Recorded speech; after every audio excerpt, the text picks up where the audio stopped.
Hey, what's up? Like, totally time for 90210. Well, hello everyone. Welcome back to the 90210 show by your good friends here at Massive Lake Fee. My name is Mark. With me, as always, is my girlfriend, Carol. How are you doing today, Carol? Hey, what's up? Not much. It's been a good week here. It is November 23rd, 1995. It is the 32nd anniversary of... Oh, wait, no, that was yesterday. The 22nd. 32nd anniversary of John Fitzgerald Kennedy's assassination. Wow, what a way to, start us off on a down note. Well, that's the thing that you were involved in. What? What in the actual fuck? Don't you remember that episode where you talked about how the Kennedys had enough? Yeah. They'd had enough presidencies? You weirdo. Yeah. We may or may not have a best of episode coming out towards the end of the year that features that classic memory. We'll see. Yeah. If you guys are very, very good.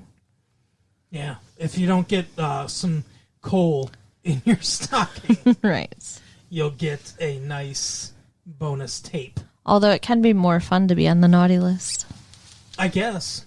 I think Gil found out this week that maybe it's not as good to be on the naughty list. Right? Oh, goodness. 90210. What are you doing? A very special 90210. Another one. It's like every episode lately. Yeah, I don't know exactly what they're doing, but why don't you take us through what can be called the plot of 90210? You're so odd. Mm-hmm. So, how did we start off this week? I know Sue Scanlon was talking to...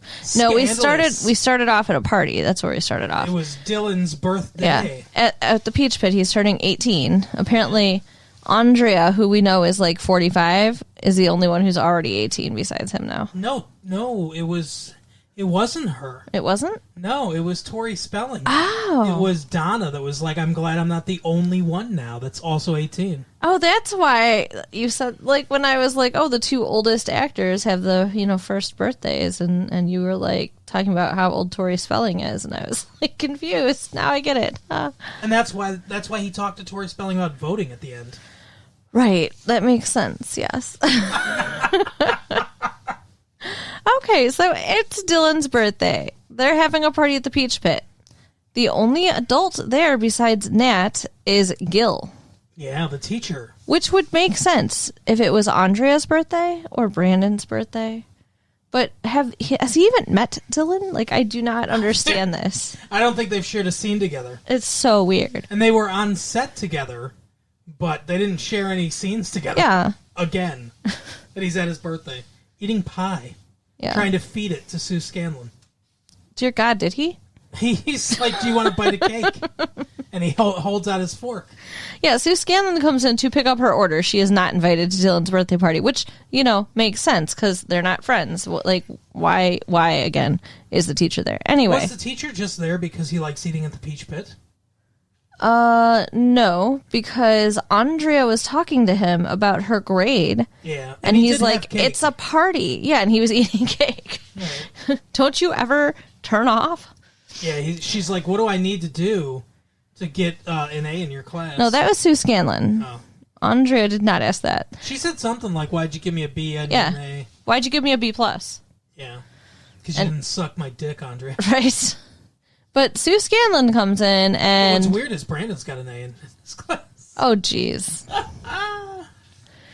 She is talking to Gil and says, what do I need to do to get an A in your class? Mm-hmm. Do you need my Take A? my clothes off? She actually says this. Yeah. She says, yeah. She says, what do I need? Do I need your D to get an A? Red flags and warning signs should be going off in his head right now. Right. He should never want to be alone with this girl. Yeah, he is way too trusting. He just like it. I don't know. Does not register what she's saying. Puts his hands on her while he's talking to her. Yeah. Like, why would you do? You don't touch a student. He put his in his defense though. It's a hand on her back.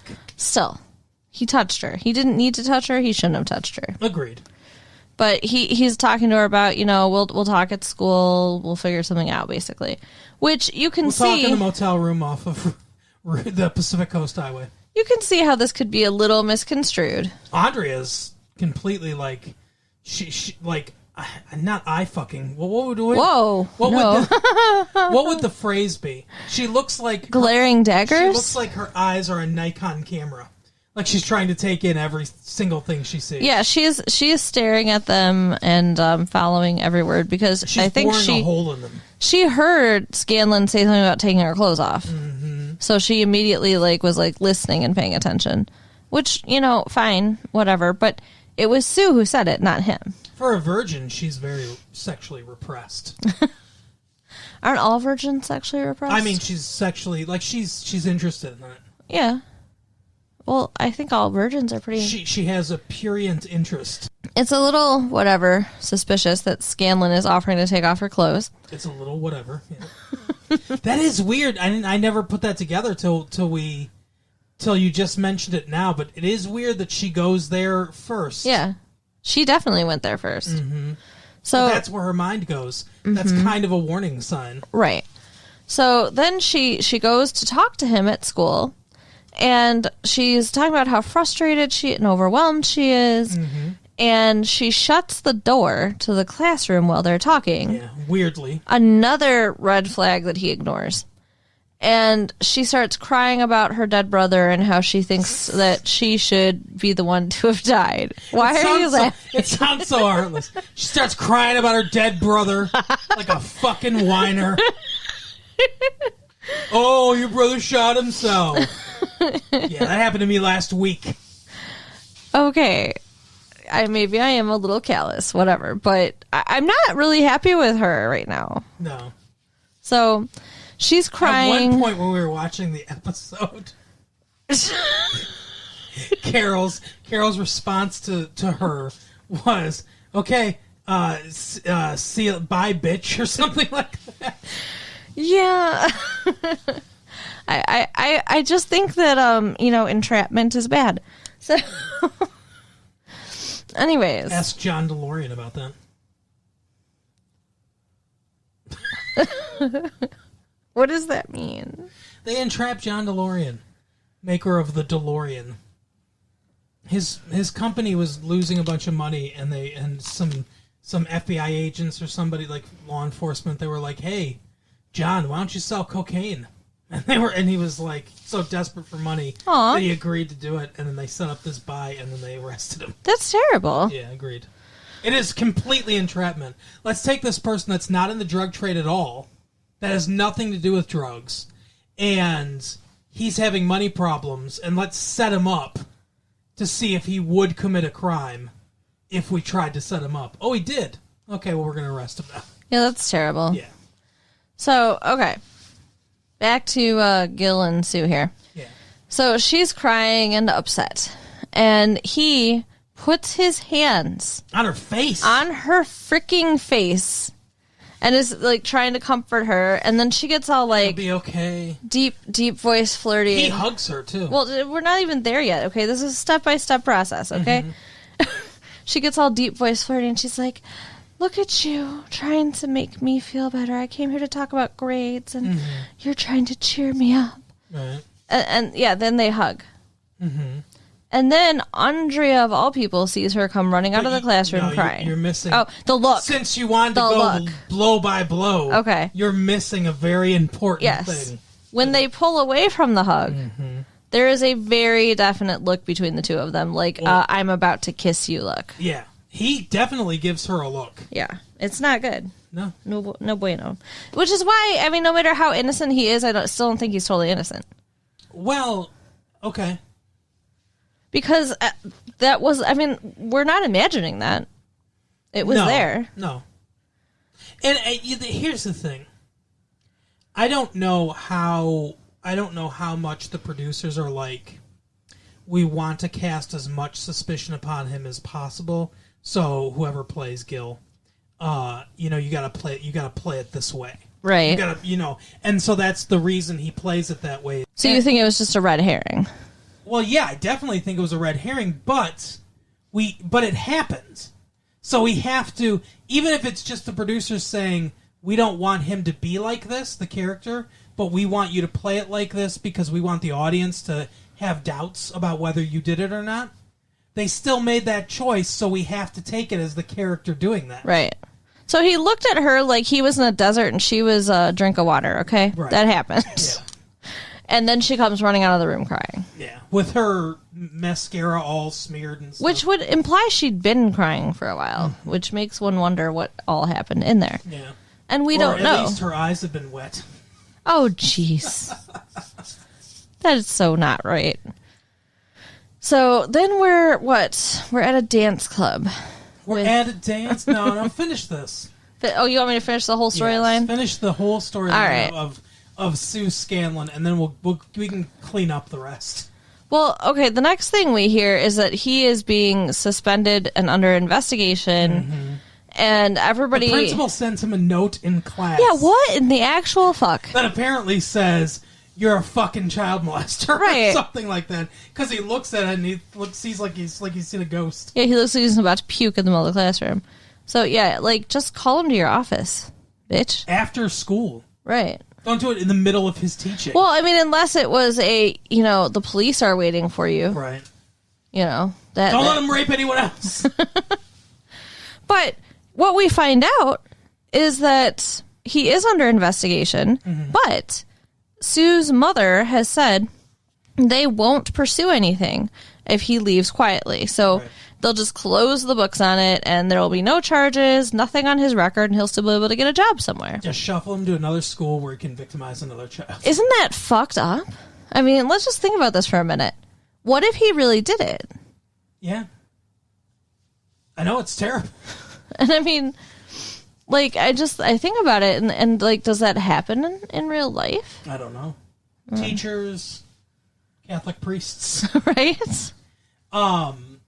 So you know what's funny is they bring up this issue and they talk about it for a little bit, but it doesn't really go. It goes for a little bit, but it doesn't really drive the whole episode like maybe it could. Where Brandon and Brenda and Brandon and Brenda. There you go. And Andrea are all talking. He comes in, he's like, I found out it was Sue Scanlon that accused, Gil and everything. And he's like, she's, crazy or whatever. Like, she, and Andrea's like, kids just don't make this stuff up. Yeah, she said, don't victim blame. Yeah, it doesn't come out of nowhere. Kids don't just make this stuff up. And then they get into this discussion that's kind of an interesting discussion where it's Andrea and Brandon fighting against each other, like usual when stuff like this comes up. And she says, like you said, you're doing the classic blame the victim. There has never been an unfounded accusation of, like, abuse at West Beverly. And Brandon says, so that means there never could be? Right. And he says, what happened to innocent until proven guilty? And they get into this argument of, what should we do? So, years ago, and it's starting to change now, especially after the Anita Hill trials and stuff like that, I would hope it'd be changing more. But years ago, if a woman got raped, she had to prove that she was raped through more than just her testimony. There had to be evidence that wasn't just her firsthand account of the rape, which is kind of barbaric. Yeah. Now it's become more and more commonplace for firsthand testimony, which is evidence, by the way, firsthand testimony to be accepted as evidence in rape cases. Well, I mean, they still do, rape kits, and that's pretty invasive stuff. Yeah, for sure. I mean, like, hey, you were just, vaginally assaulted and traumatized. Now let me have strangers look at it and stick, swabs in there and everything else. Like, that's horrible. Yeah.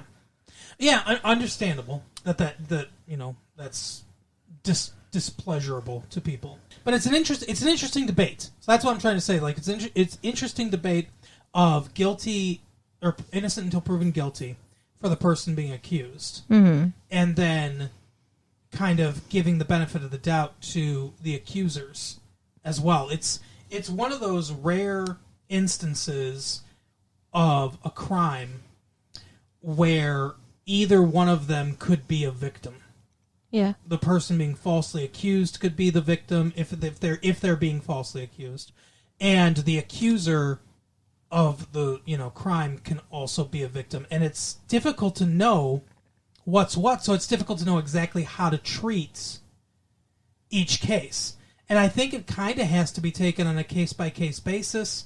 I think credibility of the witness, the victim, obviously is a big thing. And that's unfortunate because a lot of women who get assaulted are not what people would consider credible because their risk factors that play into it are substance abuse and, like you said, prostitution and being in not ideal situations. Yeah, and that's the whole thing.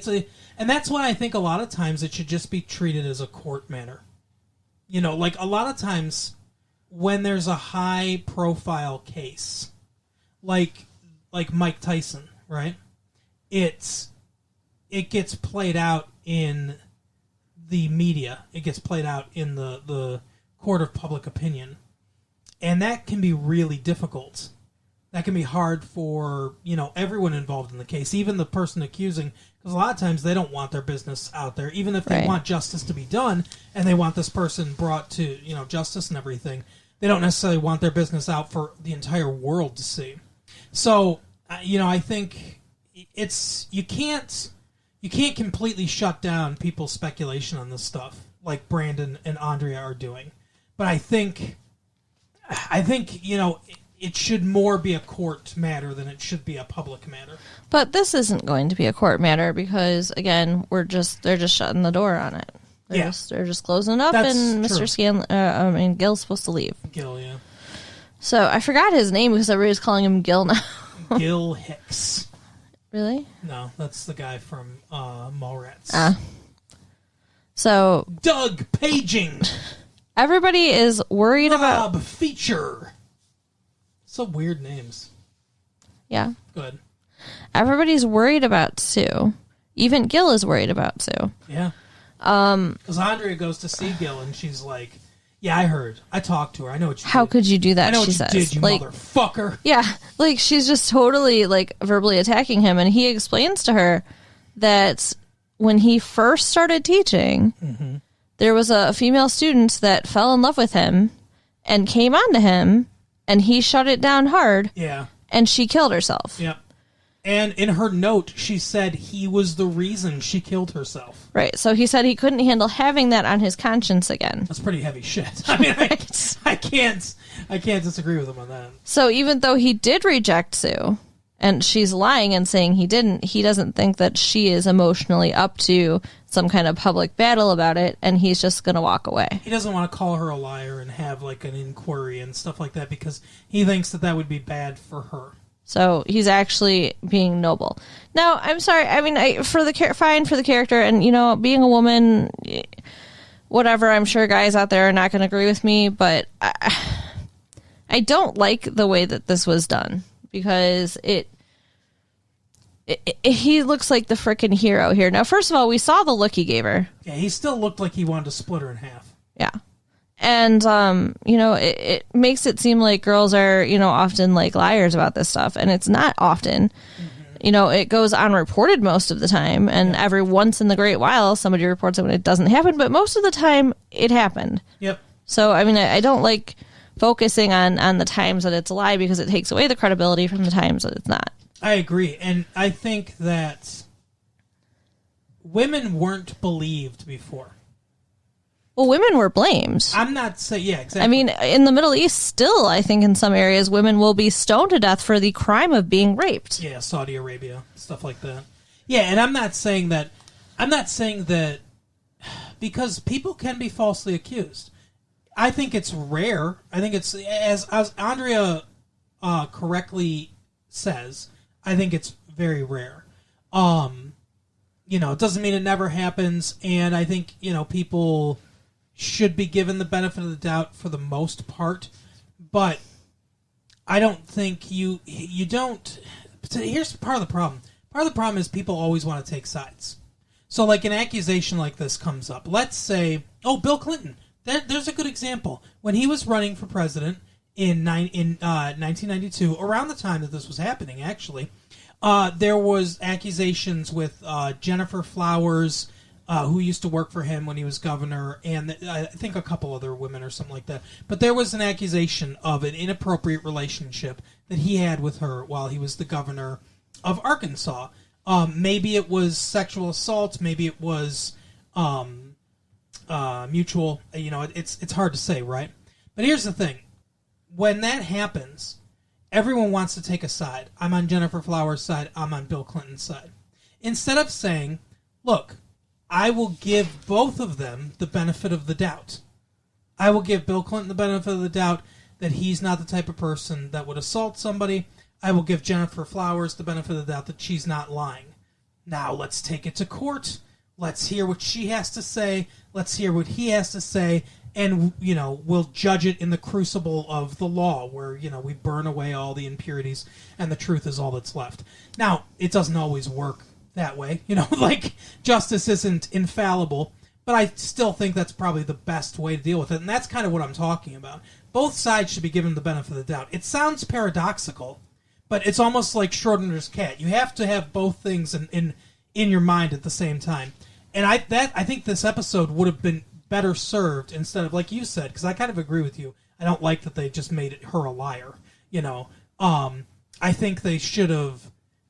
They could have framed it differently. She could have said, "Well, I was the victim of assault," and they could have assumed that it was the teacher, and that she was talking about when in reality it wasn't. Right, because it turns out that when Andrea said, kids don't make this up, she actually is being sexually assaulted, or was, by an uncle. Yeah, a new character that comes in just to be. How would you like to win this role, too? Right. Hey, you get to be on prime time 90210 guest spot. All right, you are a fucking child molester. That's not good for your career, is it? And he's a burly, bearded guy. He's like, his face screams, "I own a windowless van." And like basically Donna and David go over there to check on Sue. Mm-hmm. And they see, and they're having a barbecue, the uncle's in town. And we see Sue following the uncle with her little sister around, trying to keep her little sister away from him. Yep. Which, kind of sends off the warning bells. Mm-hmm. And also when Andrea came to dinner at Sue's place, the uncle's like he's talking to her and he's like, "Oh, I've heard a lot about what he supposedly did to you, this teacher. Why don't what did you do?" Yeah, what did you do? I want to hear in your words what happened. And that's when she admits that she made it all up. And that she was the one that came onto him. That's what she came said. onto him and he rejected her. Which, later when she's talking about the uncle, she says she doesn't know who started it. Was it her? Was it him? Obviously, it was him. Matter. But I mean, obviously, it was right. Him, because we're talking about when she was a child. I mean, she's a teenager now. Yeah, no child's like, "Oh, maybe I'll try to get laid." But I mean, that's the sick thing that he's stuck in her head. Yes. So that now she's like, well, it was all me. But I did think it was weird. I'm like, what the fuck is this uncle doing? Because I didn't get it at first. Mm-hmm. But then it becomes clear. It's like, well, he wants to do that because he wants her to be a liar. If it ever comes out with, his stuff, he wants to be like, well, she lied about the fucking teacher. She just lied about everybody. Right. He's trying to cover his own ass, his own sick ass. But she ends up talking to Donna and telling her the truth. And then Donna's like, you got to tell your mom. Mm-hmm. So, she goes and tells her mom and hopefully prevents anything from happening to her sister. And hopefully that uncle went to jail. Yeah, probably not. Well, we didn't see what happened. I mean, 99% of the time, what would happen is the family would just say, okay, well, fuck you, stay away from us. And that'd be the end of it because it's family and they're not going to want to have it all over the news. And I've heard stories about people's grandparents and stuff like that. Yeah. I've heard more stories than I care to think about stuff like that. This person did this, and then they don't come over to our house anymore. Right. We don't go over there anymore. But, then whatever other children they have access to, guess what? Shit happens. Yeah, so it's hard, but you've got to put a stop to this shit. I'm not as much of a zealot as Andrea is, I think, but I am a very much justice type person. Mm-hmm. So, yeah. If anything happened like that, any family members listening, sorry, but it wouldn't matter. They're your family. You would be going to jail. Luckily, as far as I know... Or be dead, whatever. Luckily, as far as I know, and knock on wood, there's no one in my family that has ever, at least that I know of, that has ever shown that propensity. And there's nothing that I know of as far as abuse that's gone on in my family, so that's good. Same here. But I know that it happens in families, and... Yeah, I mean, if you are a victim out there, don't be afraid to come forward. Yeah. It's our public service. It's very special. It's a very special episode of our show. So that's what happens with Sue Scanlon and Gil. And Gil gets his job back because they tell them that she made it up. He was still in the wrong, though. I agree with you. He was still, I don't know if he had feelings for her or... if he was just feeling super like here's a young, vulnerable, I guess pretty to him. She's the actress, no offense, actress, but you're not that pretty to me. But young, vulnerable, pretty girl or whatever. If that was it, and obviously he restrained himself, but he still gave her that look. He still was not completely in the wrong. Right. And he does say at one point, he's like, if she thinks that I was coming on to her, maybe I wasn't totally right. Right. That is kind of one thing I like about his character. He's sort of misogynistic, several episodes ago, and Andrea calls him out on it, and then he thinks about it and kind of changes. Yeah, he definitely is open to learning from mistakes and admitting that he's wrong. Yeah, which is good. But yeah, so that's what happens with him. With Dylan's got strep throat. That he gets from surfing in water that's... bacteria-infested water. How does that... The doctor said something about... Or he said something about the rain, or I didn't really understand. So, first of all, he goes to his pediatrician, which I think is hilarious. Well, he just turned 18, and I think pediatricians actually will see you till you're 21. I guess. But don't you kind of stop in your teenage years? I did. I started going... I mean, granted, when I started having lady issues, I stopped going to the pediatrician. Right. Guys don't really have that. You don't want to be holding a teddy bear while someone's no, not really. Giving you a pelvic exam. He was holding a stuffed animal while he was talking to the doctor. It was hilarious. And then she gives him a lollipop at the end. But she told him, and this is a problem. It's still a problem, especially around California, and there are Metro Beach here in Michigan. It is a problem sometimes. Where because we put so much trash into our waterways all around the world, but especially this country, there will be outbreaks of E. coli and stuff like that, and it's a problem. And this is apparently where he's walking on the beach with Gil, and he picks up this the plastic rings and the cans of soda and stuff.